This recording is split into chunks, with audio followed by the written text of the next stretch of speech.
सिंधी में एक मिसाल दिया जाता है कि किन्ने रोने खां चुप चंगियां, यानी गंदे रोने से खामोशी बेहतर है। एक एमएनए है पाकिस्तान पीपुल्स पार्टी की, जिसका ताल्लुक कराची से है। आप समझ गए होंगे कि मैं किसके लिए कह रहा हूं। वो है शर्मिला फारूकी। वो मिसाल देते हैं कि जब नॉलेज न हो तो बेहतरी इसी में है कि बंदा खामोश रहे। बिला वजह और मुकम्मल जानकारी न होने और जो है वो बात समझाने के बजाय इसने तो सारे काम का बेड़ा ही गर्क कर दिया।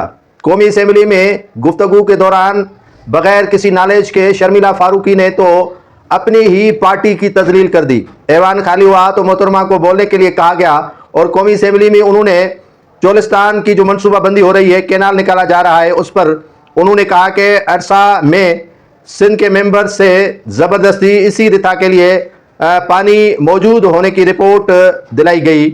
फारूकी साहिबा की शायद मालूमात में कमी है कि 17 जनवरी 2024 पर अरसा के इजलास के दौरान चोलिस्तान की मनसूबाबंदी के लिए जब पानी की मौजूद होने का सर्टिफिकेट दिया गया तो सिंध के मेंबर एहसान लगारी ने उनकी शदीद मुखालफत की।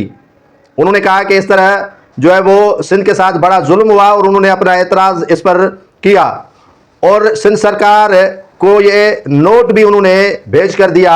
उसी बुनियाद पर सिंध सरकार ने 15 नवंबर 2024 को उसी सर्टिफिकेट और रिथा को मुकम्मल तौर पर रद्द कर दिया और जो मुश्तरका मफादात काउंसिल है उसमें सिंध के मेंबर की समरी भी भेज दी है। सिंध हुकूमत के जो अच्छे काम है उन पर एमएनए जो पाकिस्तान पीपुल्स पार्टी से ताल्लुक़ रखती है, उन्होंने कौमी असेंबली के रिकॉर्ड में गलत बयानी की और रिकॉर्ड उन्होंने दुरुस्त बयान नहीं किया। तो जब जानकारी शर्मिला फारूकी के पास मौजूद नहीं थी, एहसान लगारी के एहतजाज का पता नहीं था, सिंध गवर्नमेंट ने उसी समरी का हवाला देकर वफाक में जो मुश्तरका मफादात कौंसिल के जो CCI है उसमें ये बात फेंक दी। तो उसी पर जो शर्मिला फारूकी है उसको अपनी ही पार्टी से जानकारी लेनी चाहिए थी।